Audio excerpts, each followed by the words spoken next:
మీ ఎలాంటి వ్యాపార ప్రకటనలకైనా వెంటనే మా ఛానల్ సంప్రదించండి. అందరికీ నమస్కారం. నేను శిరీష. ప్రస్తుతం మనతో పాటు ఉన్నారు ప్రముఖ తంత్ర జ్యోతిష్యులు, జ్యోతిష్య రత్న, జ్యోతిష్య సామ్రాట్ చింత రుక్మందర్ రావు గారు. గురుగారితో మాట్లాడదాం. గురుగారు నమస్కారం అండి. మాతృదేవోభవ, పితృదేవోభవ, ఆచార్య దేవోభవ. ఓం నమో మాందేశ్వరాయ నమః. అందరూ బాగుండాలి, అందరికీ అంత అన్ని మంచి జరగాలి. గురుగారు, మీకు ముందుగా శ్రీ పరాభవ నామ సంవత్సర ఉగాది శుభాకాంక్షలు అండి.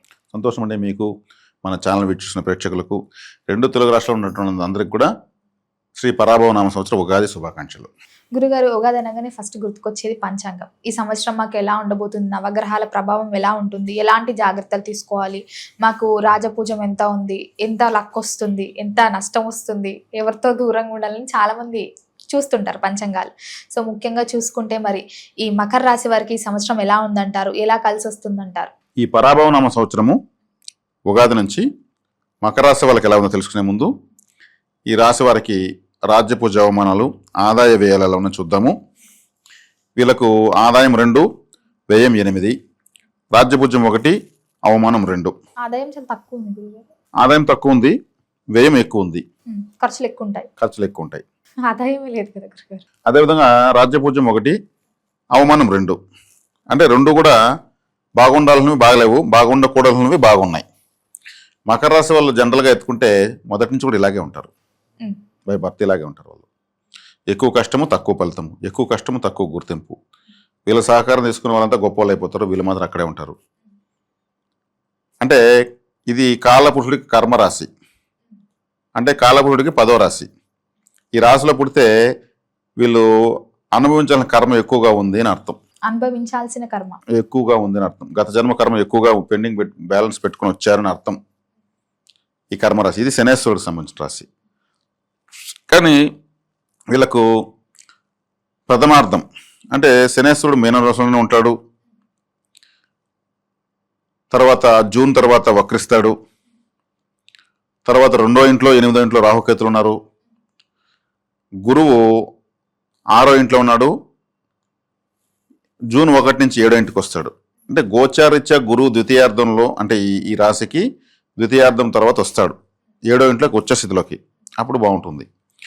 ప్రథమార్థంలో శని 3వ ఇంట్లో బాగానే ఉన్నాడు, కానీ ద్వితీయార్థంలో శని వక్రిస్తాడు. అంటే ద్వితీయార్థంలో గురువు అనుకూలిస్తాడు, ప్రథమార్థంలో శని అనుకూలిస్తాడు. ద్వితీయ స్థానంలో రాహు ఉన్నాడు. ద్వితీయ స్థానంలో రాహు మంచిదే మకర రాశి వాళ్ళకు. అష్టమ స్థానంలో కేతు ఉన్నాడు. అష్టమ స్థానంలో కేతు మంచిది కాదు. అంటే ఇక్కడ శుభాశుభ మిశ్రమంగా గ్రహస్థితి మారుతూ ఉంది. రాశ్యాధిపతి 3వ ఇంట్లో జూలై తర్వాత వక్రిస్తాడు. అప్పుడు వీళ్ళు చేస్తున్న ప్రయత్నాలు కొంత బెడిసికొట్టడానికి అవకాశం ఉంటుంది డిసెంబర్ వరకు. అదే వీళ్ళకు ద్వితీయంలో రాహువు జన్మంలోకి వస్తాడు. డిసెంబర్ నుంచి వస్తాడు ద్వితీయంలో ఉన్న రాహు. అప్పుడు వీళ్ళు ఫుల్ సెల్ఫిష్గా మారుతారు. రాహు ఎవరికైతే రాశిలో ఉంటాడో వాళ్ళు సెల్ఫిష్ అయిపోతారు. నేను బాగుండాలి, నా తర్వాతనే ప్రపంచం తర్వాత విషయం. ఎవరెటనో నేను బాగుండాలని ఆలోచించాలంటే రాహు జన్మంలో ఉండాలి, లేదా రవి జన్మంలో ఉండాలి. అంటే ఇది ఎవరికి మనకు వస్తుందంటే సినిమా యాక్టర్లు మనకు వస్తుంది. సెల్ఫిష్గా ఉండడం. వాళ్ళ అర్థము హీరోయిన్లు రోజుకి కానీ 100 సార్లు చూస్తారు, ఇట్లా చూస్తూనే ఉంటారు. ముందు వాళ్ళు బాగుండాలి కదా. సినిమాలంటే వాళ్ళు బాగుండాలి, డైరెక్టర్ బాగుండే ఏం ప్రయోజనం? వాళ్ళు బాగుండాలి. ఏదైనా ఉంటే ఇట్లా చూసుకుంటూ ఉంటారు. అట్లా సెల్ఫిష్ అయిపోతారు. ఆ సెల్ఫిష్ కావడం మంచిదే ఈ కాలం, ఇంకా రాబోయే రోజులకి. సెల్ఫిష్గా లేకపోతే బతకలేం, ఇంకొకరు బలైపోవాల్సిందే, ముంచేసి వెళ్ళిపోతారు. కాబట్టి తన కుమారుల ధర్మం పనికిరాదు అనేది వీళ్ళు తెలుసుకుంటారు. రాహు జన్మంలోకి వచ్చినప్పుడు ముందు మనం బాగుండాలని తెలుసుకుంటారు. ఆ క్వాలిటీ రాహు పెంచుతాడు. అదే సెల్ఫిష్ ఉన్నప్పుడు ఏం చేసినా తన కుటుంబాన్ని తనను కాపాడుకుంటారు. సెల్ఫిష్గా లేకపోతే పోన్లే మనం బాగలేకపోతే వాళ్ళే బాగున్నాయి అంటారు. సెల్ఫిష్గా ఉంటే ఎవరు ఎట్టున్నా పోనీ నేను బాగుండాలంటారు. కాబట్టి అందరూ బాగుండాలి, అందులో నేను ఉండాలి అనేది ఎట్టుంది, నేను బాగుండాలి నా తర్వాత అందరూ బాగుండాలనేది ఎలా ఉంది? దీనికి ఇది ఎలా ధర్మం చెప్పండి? నేను బాగుండాలి, నా తర్వాత అందరూ బాగుండాలనేది కరెక్టా, లేదా అందరూ బాగుండాలి అందులో నేను ఉండాలి అనేది కరెక్టా? అందరూ బాగుండాలి అందులో నేను ఉండాలి అనుకోవడం కరెక్ట్ అని నేను అనుకుంటాను. అందరూ బాగుండాలి అందులో నేను ఉండాలనుకుంటే అనుకున్నంత మాత్రం అందరూ మిమ్మల్ని ఆదరిస్తారా? మీరు అనుకున్న దానికి ఎవరైనా కొత్తగా చూపిస్తారా? కొంతమంది చూపిస్తారు, కొంతమంది చూపించరు. చూపించే వాళ్ళ పట్ల మనం బాగుండాలి. నేను ఇప్పుడు మీరు అన్నది కరెక్ట్, అది ఒకప్పుడు మాటది. నేను బాగుండాలి, నా తర్వాతే అందరూ బాగుండాలి అనుకోవడము ఒక ఇప్పుడున్న జనరేషన్కి ఇది, నేను బాగుండాలి తర్వాతే ఎవరైనా. మనము బాగా ఉన్నప్పుడు ఇంకొకరు బాగా చూడాలి, మనం బాగా లేకుండా ఇంకొకరు బాగా చూడడం కరెక్ట్ కాదు. సందర్భాన్ని బట్టి మారుతూ ఉంటుంది. మారుతూ ఉండాలి ఈ ఫార్ములాస్ ప్రతి ఒక్కరికి. కాబట్టి సెల్ఫిష్గా వీళ్ళకు ఆలోచనలు, స్ట్రెంగ్త్ అంతా వస్తుంది రాహు ద్వారా. ఇది ఒక మంచి శుభపరిణామం. 3వ ఇంట్లో శని ప్రథమార్థంలో బాగుంటాడు, ద్వితీయార్థంలో వక్రిస్తాడు. జన్మలగ్నం ఎవరికైతే శని వక్రించుంటాడో వాళ్ళకి ద్వితీయార్థం బాగుంటుంది. జన్మలగ్నం ఎవరు శని వక్రించలేదో వాళ్ళకి ప్రథమార్థం బాగుంటుంది. గురువు 6వ ఇంట్లో ఉన్నాడు. ఈ రాశికి గురువు 3, 12 స్థానాధిపతి. ఆయన 6వ ఇంట్లో ఉండడం మంచిదే, చెడ్డవాడు చెడిపోవడం మంచిదే. గోచారరీత్యా గురువు 7వ ఇంట్లోకి వస్తాడు, ఉచ్చస్థితి పడతాడు. ఉచ్చస్థితి గ్రహం 7వ ఇంట్లో మంచిదే. కాకపోతే గురువు 7వ ఇంట్లోకి వచ్చినప్పుడు మొహమాటము, కఠినంగా మాట్లాడలేకపోవడము, గ్యాస్ట్రిక్ ప్రాబ్లము ఇటవన్నీ వస్తాయి. గురువు గ్యాస్ట్రిక్ ప్రాబ్లం కారణం గురువే. లివర్ ప్రాబ్లము, ఆరోగ్యరీత్యా లివర్ సమస్యలు, జీర్ణాశయ సమస్యలు ఇవన్నీ వస్తాయి. అది కొంచెం వైద్యపరంగా చూసుకోవాల్సిందే. ఇది ఇప్పుడు వీళ్ళకి ప్రధాన గ్రహాలైనటువంటి కేతు కూడా 7వ ఇంట్లోకి వస్తాడు. గురు కేతులు కలుస్తారు. గురు కేతులు కలిసి 7వ ఇంట్లో ఉండడము ఈ రాశికి మరీ ముఖ్యంగా అంత మంచిది కాదు. కేతు వ్యతిరేక గ్రహం. అంటే వైవాహిక జీవితంలోకి కేతు వస్తున్నాడంటే, మామూలుగా గురువు లేకుండా కానీ కేతు ఒకడే వస్తే భార్యతో విడాకులు, భార్యతో గొడవలు, పెండ్లి కాకుండా ఉంటే ఇంకా కేతు మారే వరకు పెండ్లి కాకపోవడము. కేతు అంటే తల లేదు గ్రహము, అప్పుడు వశీకారం ఉండదు.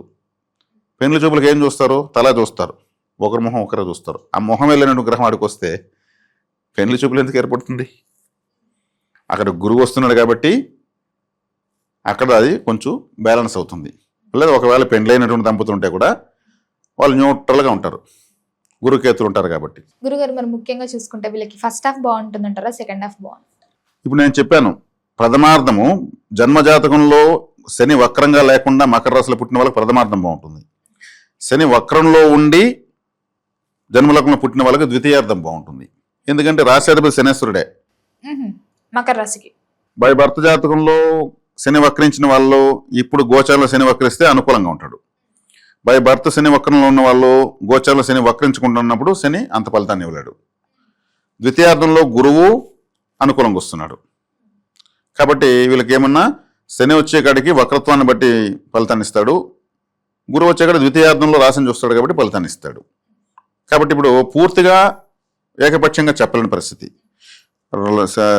శనేశ్వరుడు మన రాహుగ్రహం జన్మలోకి వచ్చినప్పుడు సెల్ఫిష్గా మారుతారు. తన స్వార్థం తను చూసుకోగలుగుతారు. ఎవరు స్వార్థం వాళ్ళు చూసుకుంటున్నారంటారు కదా, అంటే అందరూ సెల్ఫిష్గా మారిపోతున్నారు కదా అర్థము. ఇంకొకరిని పట్టించుకోలేదని అనడమే సెల్ఫిష్ అంటే. అది వీళ్ళకు రాహు జన్మలోకి వచ్చినప్పుడు అది పెరుగుతుంది. అప్పుడు పెరిగినప్పుడు ఏమవుతుంది, తమను తాము పట్టించుకుంటారు. నా ఆదాయం నేను చూసుకోవాలి, నా బతుకు నేను చూసుకోవాలి, అందరికీ నేను చేసి నేను నష్టపోతే ఎవరికి నాకు వచ్చింది ఏం లేదు అంటారు. మకర రాశి వాళ్ళంటే వేరే వాళ్ళకి ఉపయోగపడేవాళ్ళని చెప్పాను, వీళ్ళు సలహా తీసుకుని గొప్పలు అయిపోతారని చెప్పాను. వీళ్ళు సెల్ఫిష్గా మారినప్పుడు వీళ్ళు గొప్పలు అవుతారు. వీళ్ళు సొంతంగా ఏదైనా చేసుకుందాము, మనం వాళ్ళ కింద వీళ్ళ కింద పనిచేసేది అనుకునే దానికి వస్తారు, ఖచ్చితంగా అప్పుడు డెవలప్ అవుతారు. ఇప్పుడు వచ్చినటువంటి మార్పు జీవితాంతం ఉపయోగపడుతుంది. ఈ సంవత్సరం వాళ్ళకి అదే జరిగేటువంటి గొప్ప విషయము. ఏలినాడ్స్ని కూడా వదిలేసింది వీళ్ళకు. ఇంకా 30 సంవత్సరాలు రాదు ఏలినాడ్స్ని. ఈ 30 సంవత్సరాల పాటు డెవలప్ అవుతారు మకర రాశి వాళ్ళు. గురుగారు మనం ముఖ్యంగా చూసుకుంటే విద్యార్థులకు ఎలా ఉందంటారు? వీళ్ళకు విద్యార్థులకు అంటే 4వ స్థానము వీళ్ళకు కుజుడిది. కుజుడే వీళ్ళకు బాధకాధిపతి. వీళ్ళకు చిన్నప్పటి నుంచి కూడా చాలా ఎఫర్ట్ పెట్టి చదువుకుంటారు, ఎఫర్ట్ పెట్టాల్సి వస్తుంది. ఇప్పుడు ఎన్నో బాధల కోర్చి మేము చదువుకున్నామంటారు కొంతమంది. అంటే అప్పుడు ఒక 10-15 సంవత్సరాలకు ముందు చదువుకొని సాయంత్రం పోతే ఎస్టీడీలు పనిచేస్తారు, నైట్ అంతా తెల్లవారుతలు వేసి మళ్ళీ పాల ప్యాకెట్లు వేస్తారు, న్యూస్ పేపర్లు వేస్తారు, మళ్ళీ ఆ డబ్బులతో మళ్ళీ ఫీజులు కట్టుకుంటారు. ఇట్లంతా చదివే వాళ్ళు ఎక్కువగా ఈ మకర రాశి ప్రభావంలో ఉండేవాళ్ళని నాకు పరిస్థితులు తెలియంది. ఎందుకంటే 4వ ఇంటి వాడు కుజుడు, వీళ్ళకి శత్రువు, అంత ప్రశాంతంగా వీళ్ళని ఈజీగా చదువుకోనివ్వడు. కానీ వీళ్ళు అన్నీ పడి లేచి ఎంతోమందికి ఆదర్శంగా మారిపోతారు. రూపాయి విలువ తెలుస్తుంది, వీళ్ళకు బ్రతుకు విలువ తెలుస్తుంది, టైం యొక్క వాల్యూ తెలుస్తుంది, హానెస్ట్గా పనిచేస్తారు. కాబట్టి విద్యార్థులు ఎప్పుడు కూడా గోచరానికి సంబంధంలో కూడా ఎక్కువ కష్టపడుతూ ఉంటారు, చదువుతూ ఉంటారు. విద్యలో ఒక్కోసారి నెంబర్ ఆఫ్ టైమ్స్ మార్కులు కూడా తగ్గుతూ ఉంటాయి. కానీ ఇప్పుడు ఏలియన్స్ని వదిలేయడము, ద్వితీయార్థంలో గురువు అనుకూలంగా రావడము, ఇవన్నీ కూడా వీళ్ళకు విద్యలో అభివృద్ధిని సూచిస్తున్నాయి. ఉద్యోగ వ్యవస్థలో ఉన్న వారికి ఎలా ఉంటుందంటారు? ఉద్యోగం మారాలి అని ఆలోచన ఉన్న వారికి ఈ సంవత్సరం కలిసి వస్తుంది? ఉద్యోగం మారాలనుకున్న వాళ్ళకైతే మారితే మంచిదే. మకర రాశి వాళ్ళు ఎప్పుడు కానీ ఉద్యోగాలు మానేయడమే మంచిది. మానేయడం అంటే దాని అర్థం సొంతంగా ఏదైనా చేసుకోవాలని అర్థం. Own business start. వీళ్ళ సామర్థ్యం ఎక్కువ, వ్యక్తిగత సామర్థ్యం ఎక్కువ ఉన్న వాళ్ళు మకర రాశి వాళ్ళు. ఇంత ఎక్కువ ఉన్నవారు వ్యక్తిగత సామర్థ్యం అంటే టాలెంట్ ఎక్కువ ఉన్న వాళ్ళు మకర రాశి వాళ్ళు. వీళ్ళు ఇంత సామర్థ్యాన్ని చూపించి వాళ్ళు ఇచ్చేటువంటి పిసరంతా కొసరంతా తీసుకుని పనిచేయాల్సిన అవసరం ఏముంది అంటా నేను. వన్ ఫైన్ డే వీళ్ళందరూ కూడా సొంతంగానే ఏదైనా చేసుకుంటారు. సొంతంగా ఏదైనా చేసుకుని కంపల్సరీ మకర రాశి వాళ్ళంతా సొంతంగా ఏదైనా చేసుకుంటారు. అది అవకాశం ఉన్నంత తొందరగా వీళ్ళు సొంతంగా ఏదైనా చేసుకుంటే ఆ సామర్థ్యం వీళ్ళే ఉపయోగించుకుని వీళ్ళే గొప్పలు అయిపోతారు. వేరే వాళ్ళది ఎంత పని చేసినా కృతజ్ఞత ఉండదు. మకర రాశి వాళ్ళ పట్ల ఎందుకు ఎవరికి కృతజ్ఞత ఉండదు. ఇంత చేశారు మనకు కృతజ్ఞత ఉండదు.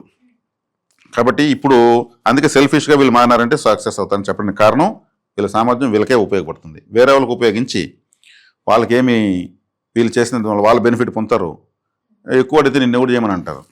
వీళ్ళనే రిటర్న్ చేసిందని వెనక్కి తీసుకోలేరు కదా అట్లా. కాబట్టి మకర రాశి వాళ్ళకు ఇటువంటి పరాభవాలు ఎదురుతూ ఉంటాయి. వీళ్ళేమంటే బాగా పనిచేసిన సంతృప్తి వీళ్ళ భుజం వీళ్ళే తట్టుకుంటూ ఉంటారు. నేను చాలా హార్డ్ వర్క్ చేశాను, నాకు ఏ వర్క్ ఇచ్చినా చేస్తాను అంటుంటారు. దానికి చేసిన దానికన్నా వీళ్ళకి ఇచ్చేదేమి ఉండదు. అంటే ప్రపంచంలో ఉన్నటువంటి అన్ని కర్మాగారాల్లో ఉన్న కర్షక కార్మికులందరూ కూడా కూలీనాలి కర్షక కార్మికులు, ఓటర్స్, తిరుగుబాటుదారులు, విప్లవదారులంతా కూడా మొత్తం మకర రాశిలో ఉంటారు. విప్లవాలు వచ్చినాయంటే మకర రాశి నుంచి లేస్తాయి. కాబట్టి వీళ్ళు సొంతంగా ఏదైనా వీళ్ళ కోసం వీళ్ళు చేసుకున్న రోజు వీళ్ళు సూపర్. ఈ సంవత్సరం చేసుకుంటారు. ఆ గ్రహస్థితి అనుకూలమవుతుంది. వివాహ యోగం ఉందంటారా మరి? వివాహ యోగం ఉందండి వీళ్ళకు. సప్తమ స్థానంలో గురువు వస్తున్నాడు, బాగానే ఉంటుంది. వివాహ యోగం మంచి వివాహ యోగం ఉంది. సంతాన యోగం ఉందంటారా గురుగారు? గురువే సంతానకారకుడు. సంతానాన్ని ఇస్తాడు కాబట్టి ముందుగా పెళ్లి చేస్తాడు. ఆటోమేటిక్ పెళ్లి అవుతుంది, పిల్లలు పుడతారు, ఇబ్బంది లేదు. రాజకీయ రంగంలో ఉన్న వారికి, సినీ రంగంలో ఉన్న వారికి ఎలా ఉంటుంది అంటారు మరి? సినీ రంగం, రాజకీయ రంగం తీసుకుంటే రాజకీయ రంగానికి సంబంధించి ఎత్తుకుంటే రవి వీళ్ళకి అష్టమాధిపతి. ఇప్పుడు నేనేం చెప్పాను, మకర రాశి వాళ్ళు ఎక్కువ కష్టం తక్కువ గుర్తింపు, ఎక్కువ కష్టం తక్కువ ఫలితం అన్నాను కదా. రాజకీయంలో వీళ్ళు కార్యకర్తలుగా ఎఫర్ట్ పెట్టే వాళ్ళగా ఎక్కువ ఉంటారు. పదవులు అనిపించే వేరే వాళ్ళు ఉంటారు. వీళ్ళ ఎఫర్ట్తో వేరే వాళ్ళు పదవులు కూడా ఇస్తారు. చివరి నిమిషంలో సీట్లు కోల్పోవడము, ఇంకా తెల్లవారితో నామినేషన్ చేసేటప్పుడు వేరే వాళ్ళని వీళ్ళని కాకుండా పక్కన పెట్టేయడము, ఇవన్నీ జరుగుతూ ఉంటాయి. ఎందుకంటే రవి గ్రహం వీళ్ళకి అష్టమాధిపతి. రాజకీయం అంటే రవి, అధిక పదవి అంటే ప్రైమ్ మినిస్టర్ అంటే సూర్యుడు. అట్లా ఐఏఎస్ అన్నా ఇదంతా సూర్యుడు వస్తాడు. వీళ్ళకి ఆ సూర్యగ్రహము అష్టమాధిపతి అయిపోయింది. అష్టమ స్థానాధిపతి సడన్గా చివరి నిమిషంలో ఎగరబడేస్తాడు. ఇంకోసారి ఇస్తాంలే అంటారు అనమాట. అదే ఓటర్స్ అంతా రాహు, మన శనేశ్వరుడు, ఈ రాశాధిపతి. అందుకే వీళ్ళు ఓటర్సే కదా, ఇంకొకరికి వాళ్ళ ఓటు ఎఫర్ట్ పెట్టి ఇంకొకరిని పెద్దవాళ్ళు చేస్తుంది. ఈ మకర రాశి వాళ్ళ పరిస్థితి అట్లే ఉంటుంది. కాబట్టి రాజకీయాల గురించి వీళ్ళు పట్టించుకోకపోవడం మంచిది. గురుగారు, ముఖ్యంగా చూసుకుంటే సొంతింటి కళ సహజంగా అందరికి ఉంటుంది. మరి సొంతింటి కళ అయిన వాహన యోగం అన్న ఉందంటారా? సొంతింటి కళ, వాహన యోగము వీళ్ళ ఇంట్లో వాళ్ళ పేరుతో రాసేది చేసేదాని వల్ల సక్సెస్ అవుతారు. వీళ్ళ పేరు మీద అవ్వదా? ఉండకూడదు. వీళ్ళ పేరుతో ఏదున్నా డెవలప్ కాదు. ఇంకా గోచారంలో గ్రహాలన్నీ కూడా బాగా అద్భుతంగా రాని వీళ్ళ పేరుతో ఏ ప్రాపర్టీస్, వెహికల్స్ ఏమి ఉండకూడదు. ఇంట్లో వాళ్ళ పేరుతో రాస్తే డెవలప్ అవుతాయి. వీళ్ళ పేరుతో రాసిన రోజు అవి గ్రోత్ ఉండవు. ఫర్ ఎగ్జాంపుల్ ఈ మకర రాశులకు ఒక ప్లాట్ రాశారనుకోండి, అది గ్రోత్ ఏ ఉండదు. తీసుకున్న దానికన్నా ఇంకా రేటు తగ్గిపోతూ ఉంటుంది. వీళ్ళు అమ్మిన వారానికి డబుల్ రేట్ అయిపోతుంది. వీళ్ళు కొనక ముందు మంచి రేటు ఉంటుంది, వీళ్ళు కొన్నాక రేటు పడిపోతుంది. అదే వీళ్ళ భార్య పేరుతోనూ పిల్లల పేరుతో తీసుకుంటే గ్రోత్ పెరుగుతూనే ఉంటుంది. ప్రాపర్టీస్ వీళ్ళ పేరుతో పెట్టుకోకుండా వీళ్ళ ఇంట్లో వాళ్ళ పేరుతో పెట్టుకోవడం బెటరు. సరే, చిన్న పిల్లలు ఉన్నారు, మరి వాళ్ళ పేరుతో ఏం చేయాలంటే వాళ్ళ పేరుతో సేవింగ్స్ అకౌంట్స్, గోల్డ్ స్కీమ్స్, ఇట్లాంటివన్నీ మనీ వచ్చి అలా సేవ్ చేసేయాలి. అవి 1 5 డే వాళ్ళు లీగలైజ్కి వచ్చినాక అన్ని పెద్దవి కూర్చుంటాయి. అట్లా వీళ్ళకు లిక్విడ్ క్యాష్ రూపంలో సేవ్ చేసుకుంటారు, సేవింగ్స్లోకి వచ్చేయాలి. అప్పుడు బాగుంటుంది. దూర ప్రయాణాలు చేయొచ్చు అంటారా గురుగారు? దూర ప్రయాణాలు ప్రస్తుతానికైతే అవసరం లేదు, పెద్దగా అనుకూలత ఏం కాదు. మామూలు జనరల్గా బంధువులకు రావడం ఇట్లాంటివైతే చిన్న చిన్న ప్రయాణాలు బాగా కలిసి వస్తాయి. ఈ సంవత్సరం పెద్దగా దూర ప్రయాణాలు చేయలేరు. గురుగారు ముఖ్యంగా ఎవరైతే ఈ మకర రాశి వారు గవర్నమెంట్ జాబ్స్ కోసం ట్రై చేస్తుంటారో వారికి ఈ సంవత్సరం తగిలే ఛాన్సెస్ ఉన్నాయంట. వీళ్ళు గవర్నమెంట్ జాబ్ ట్రై చేస్తే సెంట్రల్ గవర్నమెంట్కే చేయాలి. సెంట్రల్ గవర్నమెంట్ చేస్తే సెంట్రల్ గవర్నమెంట్ చేసి అది రైల్వే కావచ్చు, ఇంకోటి ఏదైనా కావచ్చు. సెంట్రల్ గవర్నమెంట్ చేస్తే వీళ్ళు వెళ్ళే అంత ఎత్తుకి ఎవరు వెళ్ళరు. అది వీళ్ళు ట్రై చేస్తే సెంట్రల్ గవర్నమెంట్ దానికి తగినటువంటి ప్రిపరేషన్ అవ్వడము, ఎగ్జామ్స్ రాయడము, దానికి కోర్సులు చేయడము, సెంట్రల్ గవర్నమెంట్ ట్రై చేస్తే కూడా వీళ్ళకు వేగంగా వస్తాయి. ఇప్పుడు ఇండియన్ అడ్మినిస్ట్రేషన్ సర్వీస్ అంటారు కదా, అది ఐఏఎస్ సెంట్రల్ గవర్నమెంటే వర్కౌట్ చేసేది. అట్లాంటి వాటికి వీళ్ళు ప్రిపేర్ అవ్వచ్చు. ఎఫర్ట్ ఎక్కువ పెడతారు కాబట్టి వీళ్ళు అట్లా పోయారంటే వీళ్ళకి ఇంక తిరుగులేదు. ఇంకా మళ్ళీ జ్యోతిషం అవసరం లేదు వీళ్ళకి. సెంట్రల్ గవర్నమెంట్ టచ్లోకి వెళ్ళారంటే వచ్చేది కూడా వస్తాయి వీళ్ళకు. రైతులకు ఎలా ఉందంటారు? మరి రైతులు బాగానే ఉంటుంది. 3వ ఇంట్లో శని ఉన్నాడు కాబట్టి రైతులు బ్రహ్మాండంగా ఉంటుంది. గురుగారు మరి మొత్తం ఇది సంవత్సరం అంతా ఈ మకర రాశి వారు ఏ దైవాన్ని పూజించమంటారు, ఎలాంటి పరిహారాలు చేసుకోవచ్చు అంటారు? మామూలుగా ప్రతి రాశికి ద్వితీయ రాశి ధనస్థానము అని చెప్తాను నేను. ఈ రాశికి ద్వితీయ స్థానము కుంభము. కుంభరాశికి అధిపతి శనేశ్వరుడే, మకర రాశికి అధిపతి శనేశ్వరుడే. వీళ్ళ రాశి అధిపతి ద్వితీయాధిపతి, వీళ్ళ ద్వితీయాధిపతి వీళ్ళ రాశి అధిపతి. అంటే 2 రాశులు శనేశ్వరుడివే. ఈ కుంభము అంటే మరి శనేశ్వరుడే కదా ఈ 2 రాశులకు అధిపతి. ఈ శనేశ్వరుడు ఈ 2 రాశులకు ద్వితీయానికి కూడా ఆయనే అధిపతి అయినాడు కాబట్టి వీళ్ళు కాలభైరవ ఆరాధన ఎక్కువ చేసుకుంటే చాలు. ఎందుకంటే ఈ రాశ్యాధిపతికి ద్వితీయ రాశ్యాధిపతికి అయినటువంటి అధిపతి అయినటువంటి శనేశ్వరుడికి గురువు శనేశ్వరుడు కాలభైరవుడు. కాలభైరవ ఆరాధన ఎక్కువ చేయడం వల్ల వీళ్ళకు ధన సంపదలు బాగుంటాయి. నిత్యం కాలభైరవ ఆరాధన అష్టం చదువుకోవచ్చు, వీధి కుక్కలకు ఫుడ్ పెట్టచ్చు, మా క్షేత్రాలు దర్శించవచ్చు, చాలా మంచిది. అటనే ఇంట్లో కుక్కను పెంచకూడదు. ఇంట్లో కుక్కను పెంచితే కుజగ్రహము, వీధిలో కుక్క రాహుగ్రహము. కుజుడు వీళ్ళకి బాధకాధిపతి. అంటే ఇంట్లో కుక్కను పెంచుకుంటే వీళ్ళకి బాధలు ఎక్కువ అవుతాయి. కాబట్టి వీధిలో కుక్క ఫుడ్ పెట్టడం వల్ల బాధలు తీరుతాయి. అదొక డిఫరెన్స్. గురుగారు మొత్తం ఇది సంవత్సరంలో మకర రాశి వారికి ఎలా ఉండబోతుంది, ఎలాంటి జాగ్రత్తలు తీసుకోవాలో తెలియజేసినందుకు ధన్యవాదాలు. ధన్యవాదాలు.